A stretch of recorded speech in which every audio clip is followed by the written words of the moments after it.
Well, unfortunately, I'm a little bit behind the eight ball this year. We've got the holidays coming up at the end of this month, and I haven't quite got my shopping done. However, I am in luck because with me today I have Sarah Saxe, who is the museum manager at the City of Greeley, who's going to help me out a little bit here as we are at the Greeley History Museum's gift shop today, and she's going to give me some shopping ideas. Sarah, thanks so much for being here today. Pleasure to be here, Amy. All right, for those who weren't aware, there is a gift shop located at the Greeley History Museum. Yes, we've just reopened our gift shop. It will be open Thursdays through Saturdays, 10 a.m. to 4 p.m. All right, so as you can see in the background, there's a plethora of things that folks can choose from, but we can't put it all into the camera right now with us. So, Sarah, could you give folks an idea of some of the items they might be able to purchase when they stop by? Sure. We have a lot of unique items right now. We have books from local authors, including the definitive Greeley book by Peggy Ford Waldo and John Fielder's latest photography book with beautiful images from Weld County. We have other local items. We have Colorado candy from the Colorado Candy Company. We have some items specific to the Greeley Museums. So we have a limited edition Lego train set and other items celebrating Rattlesnake Kate, one of our icons in our museum. And then we have lots of others. We have beautiful jewelry. We have handmade Christmas ornaments, toys for the kids, lots to check out. Yeah, so, and you mentioned the kids, and because that's one thing I wanted to point out, there is literally something for all ages, all, I want to say creative styles, or just, things for decorating and having year round. So it's not just Christmas, it's something for everyone. Absolutely, not just Christmas. All right, so you mentioned before, and it was kind of quick, and I didn't even actually catch it myself. Can you remind folks of what the hours are here at the museums? Because obviously it's not open 24/7. The museum is open Thursdays through Saturdays, 10 a.m. to 4 p.m. All right, and the gift shop's open during those same hours? Same hours, yep. Okay, awesome. Now, so one thing that's a little bit different that I want to make sure that we mention also is for those who have shopped with the Greeley History Museums or the museums in general, previous years, folks would head out to Centennial Village and hit Selma's shop there, but that's not in place this year, so they want to make sure that they come here to the Greeley History Museum. That's right. All of our gift sales will be at the Greeley History Museum. Okay.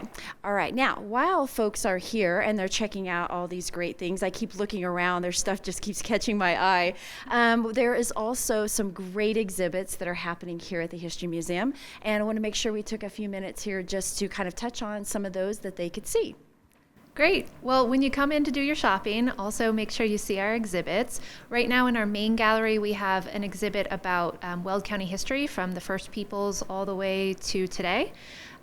In our East Gallery, we have an exhibit that's one of my favorites. It's called Unmentionable, the Indiscreet Story of Artifacts. And that talks about unusual, taboo, strange stories all told through artifacts in our collection. In our West Gallery, we have a League of Women Voters exhibit, and that is an organization. They were founded, their local chapter, in 1931, and the exhibit talks about the mission of the organization to educate citizens and empower them to get out and vote. And then we have upstairs our time capsule exhibit. And so in 1967 and 1970, Greeley buried 2 time capsules, and we were finally able this year to display items from the time capsules. So it's a cool blast from the past. Now, another exhibit that I know is coming, or I've heard about, and the name is what catches me, which is the Black and White and Black and White. Yes, that's another one I'm really looking forward to. That exhibit will open in February of next year, and that highlights prints made from original glass plate negatives from the African-American photographer John Johnson. So he worked and shot these images 1910 to 1925, and they're mostly portraits of African Americans, but he also focused on race relations. So there are a lot of images of black people and white people and people of different races in the same spaces, the same photographs, which was pretty rare back then. So we'll have that photography exhibit, but we're also bringing in paintings from a Denver artist, And these images were all inspired by Deerfield. So if you don't know about Deerfield, Deerfield was an African American colony. Its heyday was in the 1920s, about 30 miles east of Greeley. So these paintings are beautiful, and it also supports the preservation effort for the buildings that are left out in Deerfield, Colorado. We're going to do some more preservation and interpretation out there so that we can share the Deerfield story with more people. Awesome. Whew. Okay, lots to see. Thank you so much for being here again today, Sarah, and for giving me some great tips on a little bit of holiday shopping that I can do. If you're my family members and you're watching, just look away. It's okay. So thanks again for being here today. Thank you so much. All right, so for all those hours and exhibits, as well as the gift shop that we have here today, make sure you check all that out and the hours right at GreeleyMuseums.com.